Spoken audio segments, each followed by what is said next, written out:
Okay, welcome to the Beyond the Box podcast. We are here on a morning of all times, that's a first for us, to talk about our experience at Sandlot Jax and share some of those stories, experiences, things that we learned as well. Yeah, the great time we had. Yeah. That was a good time. It was a good weekend. So this is the morning thing. So for seeing Coach Kara walk in to the gym in the morning, everybody was like, Kara, you know what time it is? So this is this is unusual. But what a great what a great fitness festival that we got to see. We only got to go on Saturday and Sunday. It started on Friday, but good job, GoRuck. Good job, Jason, and his whole entire team.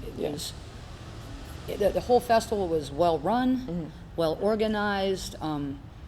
It was just good. It was just a good time for all, I think. Yeah, it went really smooth. There was a great combination of like planned out together events as well as those like scavenger hunt, the Star Wars style stuff that you could go off and do on your own. And I think beyond just the stuff to do, we also learned a lot, even with only being there for a day and a half of it. Yeah. It's and some of the things that we got to see is there were so many vendors from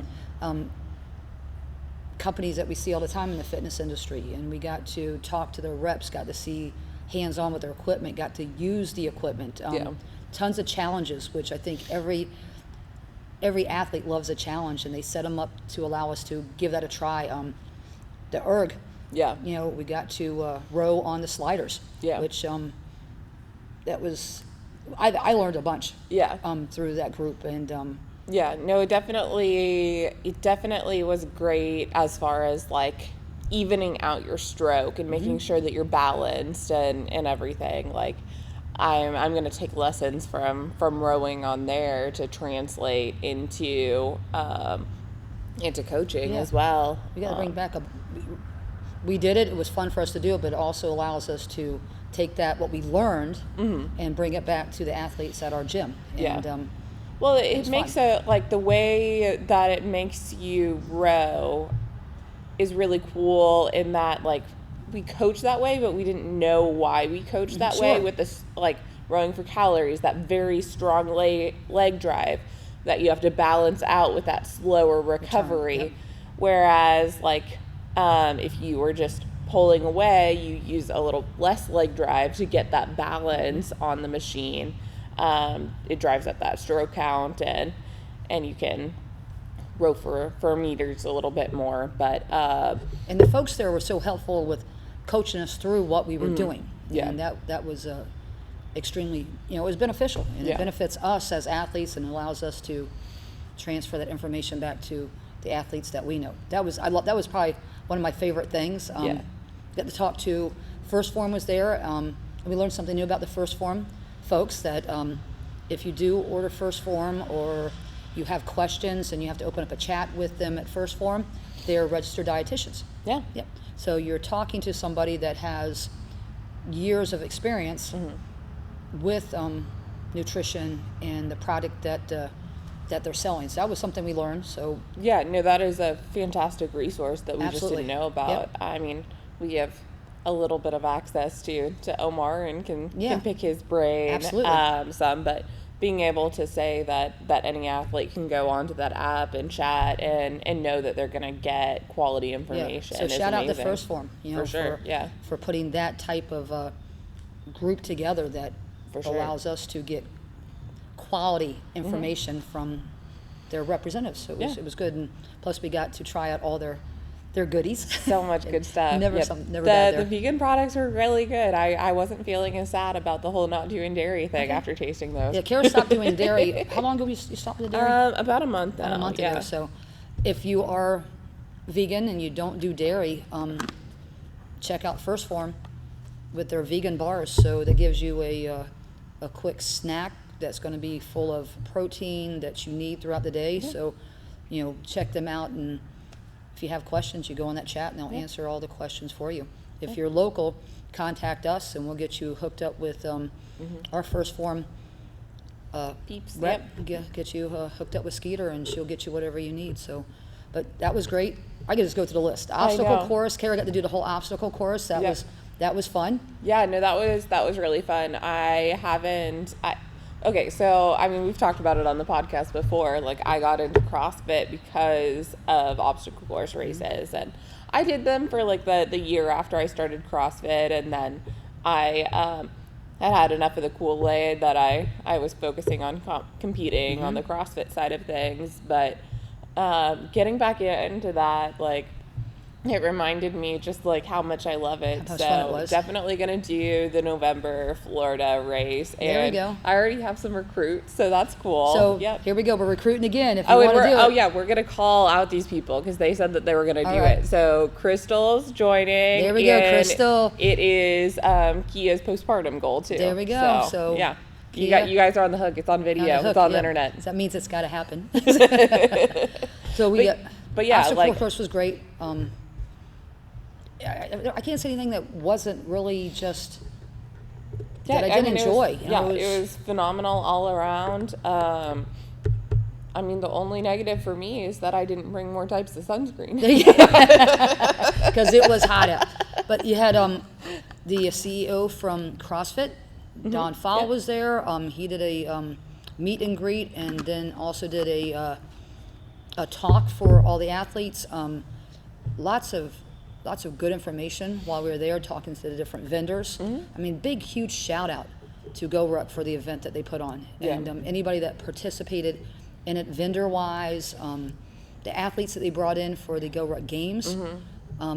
It was by invitation this year. Yep. So there was some quality. I mean, those athletes were, they were something, and we got the opportunity to stand there and watch them and cheer them on throughout their events. And they started like Friday and worked through Sunday, and I think they were saying they were at about 40 hours by the time they were at those and they told them final events. Yeah, bring a sleeping bag. So that means they weren't checking into a hotel for recovery. Yeah, I heard a podcast with Lauren weeks beforehand, and they told her, don't worry about booking a hotel room. You're not going to need it. But that was awesome to watch. But there was just the men and women that participated in that. And what we got to see and what we heard about the GoRuck Games, they had a shooting event. They had the obstacle course. They had an 18-mile ruck. They had hand-to-hand combat.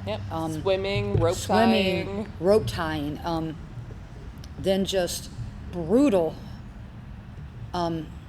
just absolutely brutal work when it came to when they had the sandbags, having to hold sandbags over their head for 2 minutes and then move into a heavier sandbag and then move into a heavier sandbag. It was just a test of wills. Who is going to be able to hang on? And no rest in between a lot of the stuff. Then right into let's go to some hand-to-hand combat and let's fight this out.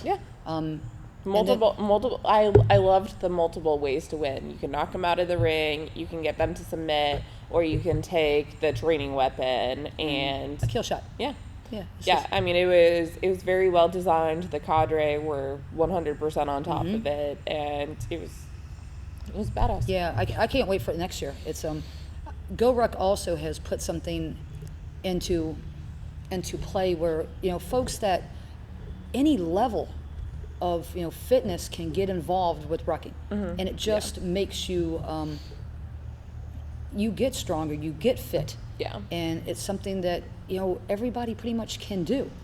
And all those folks, we saw people every shape and size out there just working hard and doing what they could do in the different events that they planned for all of us as we came in. And I think that's worth pointing out, because I think especially like with CrossFit, sometimes we get into the mindset that CrossFit is the best, the only way to do things. And there's lots of ways to get fit. There's lots of ways to move. And I think we do a good job of talking about that on the podcast. Like the best form of movement for you is what you can do consistently. And what makes you happy. Like some people want to train in a group. Some people don't, as long as they are able to get at it. They have that community connection in their lives somewhere, then it's good. It doesn't need to be from your gym. And everybody does something different. I CrossFit so that I can go out and ride biking events. I CrossFit so I can go out and ruck, longer distances or do the sandbag workouts. So everybody has their own goals of why they do things. We have local pickleball courts. Yeah. And you see those pickleball courts have, I mean, it's mainly 50 years and older out there playing, so that's what works for them, makes them happy, and they're staying fit. Yeah. GoRuck, I mean, we saw every shape and size. Yeah. And we saw every level of physical ability, and everybody cheering each other on, and just doing the work. Yeah. And it was a happy group. Yeah. I mean, it was just a very, just a great weekend. I appreciate that they put that together, and it's going. I'm telling you guys, plan on it next year. Look up GoRuck Sandlot, and take a day, buy a ticket, take a day, and go up there and just participate. And you will find you'll find a different, whole new community. Yeah. Of folks that are just loving fitness. Yep. Yeah, we ran into some people from our West Volusia Ruck Club. Yep. Shout out to Peggy and her daughters. Yes, we got to see and them. then we got to run into the Ormond Beach Ruck Club. We sure did. Say hi to them. And then beyond that, just meeting new people. Yep. And You meet someone once and you keep on running into them over the course of the weekend and developing a relationship. Yeah, we had the one that the young lady that did the workout with us. Yep, and Melissa. Melissa, we saw her over and over, and now I think we have the contact with Melissa so that we can maintain, our friendships. We met a new friend from, I can't remember where she's from, North Carolina? Mm-hmm. Yeah, so we met a new friend from North Carolina during our our stay there. Yeah. The other thing we got to do is we got to meet some professional athletes, which I was going to say that was exciting. That was nice. Y'all should have seen Nikki. I did not know that Nikki could fangirl. I fangirl. Tasia was my fangirl. And that's so we saw Tasia. Like no words. No words. I was like, there's just Tasia. pointing and waving. It's true. Because at first I'm like, is that Tasia? Because she was out leading one of the events. And I'm like, that is Tasia. So I'm like, let me not be completely silly and interrupt her while she's busy. Doing something. But if she looked like she wasn't busy, I was like, hey, here I come. So we met Tasia. We saw Margot Alvarez, who did a hell of a job in the GoRuck Games. Yeah. That's a tough girl. It was cool seeing Lauren Weeks after hearing her talk about Hydrox on the Kettlebells and Cocktails podcast. Beyond that. A Ninja Warrior. Yes, yes. We got to see Graf there. Graf, yep. Daniel was so jealous. Oh, yeah.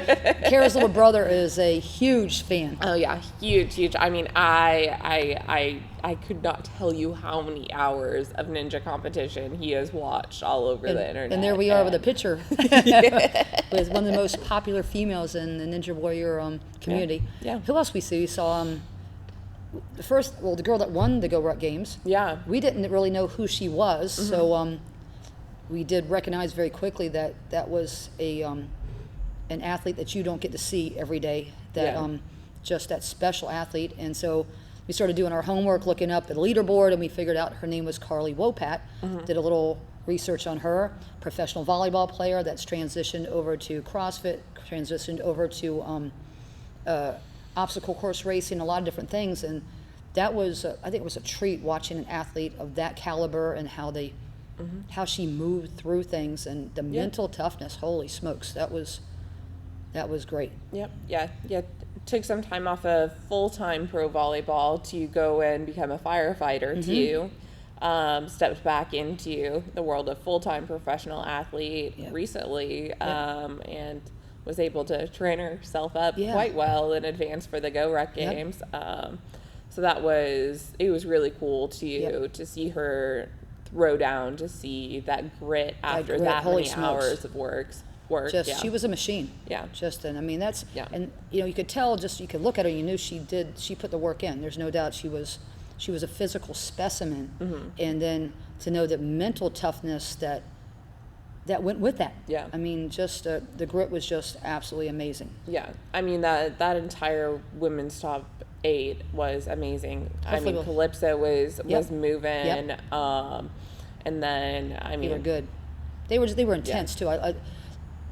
The sport, women's sports has just changed so much. And they did the hand-to-hand, combat in that ring.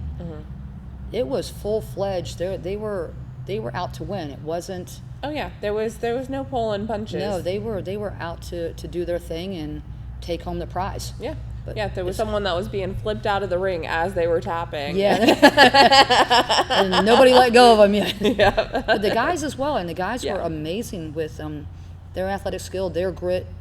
But the games were absolutely awesome. I just can't tell you enough. If you get the opportunity to go, go. Make a plan for it next year. Get a ruck. Go up there and do the work with them. You know, Badass Babes, they did that. It was about 3 hours, 4 hours worth of work. Somewhere right around there.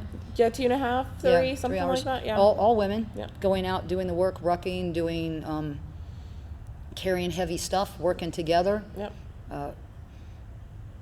The patches we earned lots of patches for the things that we did. Yep. And it was just an overall fun time. Yeah. Yeah, one thing that I thought was interesting, looking at some of those carries that they did, is GoRuck is playing with the weights a little bit. So that, I mean, they've done that already with, like, some things aren't split, like male-female weights. It'll be split by weight.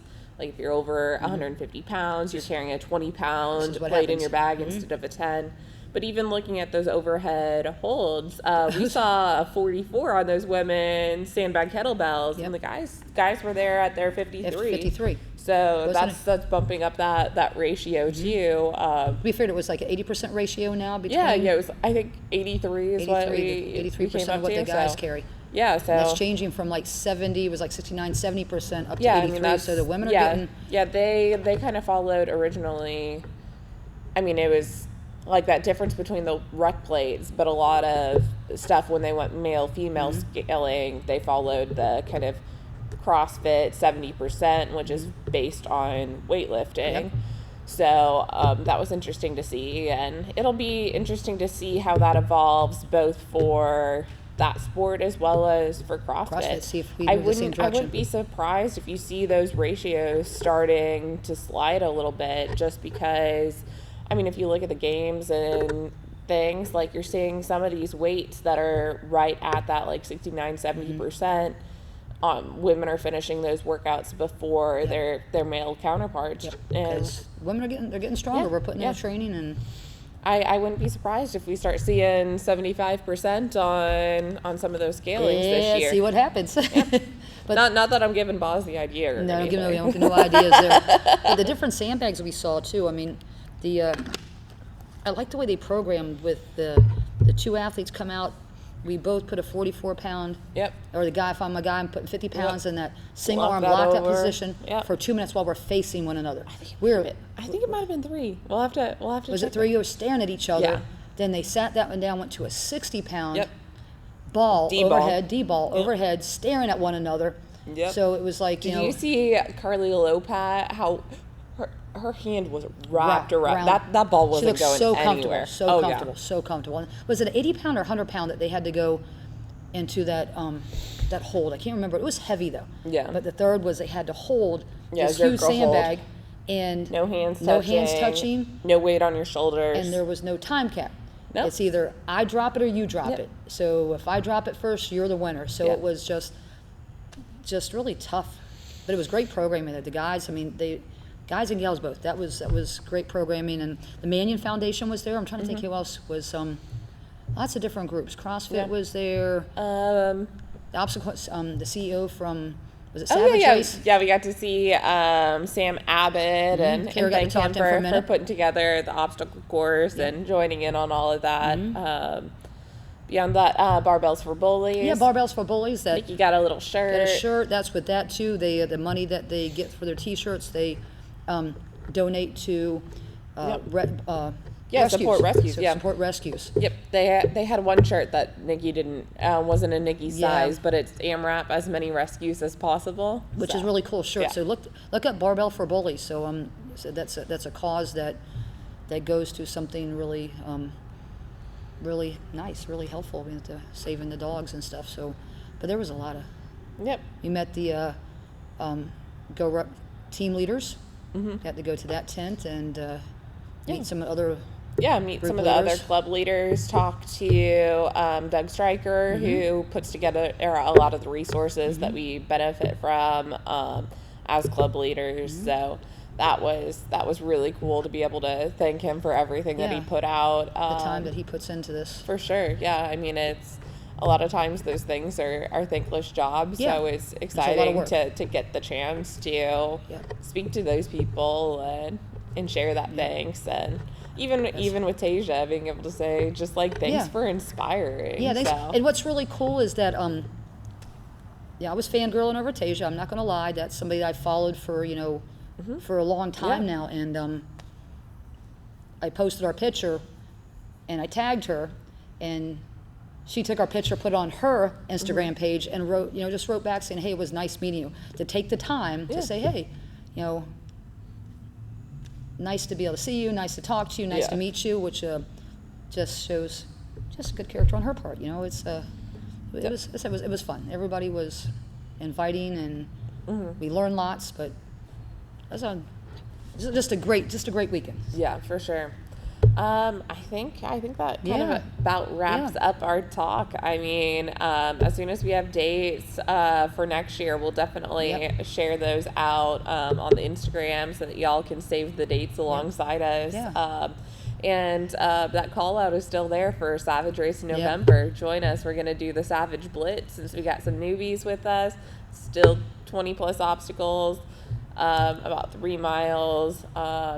If that sounds daunting, we're probably going to walk a decent portion of it to catch our breath so that we can try to up the completion ratio on those obstacles. So let's do this. Let's put a shout out in the comments. Put your name down. Come join for the race.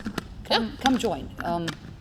They said if there's an obstacle you can't do, we'll go around it. We'll take the penalty. We'll do the penalty, and we'll do the ones no penalties. No penalties. So it's even better. No penalties. So this is good. So let's get a group together and go and have some good times. Yeah. Out in the beautiful sunshine Florida weather. Yeah. Life is good. Life is good. Yep. So if you haven't already, make sure that you're subscribed so that you see more of this content. And if there's anything that you'd like us to talk about or people that you'd like us to talk to, drop us a comment, send us a DM on Instagram, let us know. And we want to continue to produce what you guys want to hear about. And thanks again to GoRuck for putting on a GoRuck Sandlot Savage Race. Thank you guys for putting it on. We appreciate it. All right. See you next time.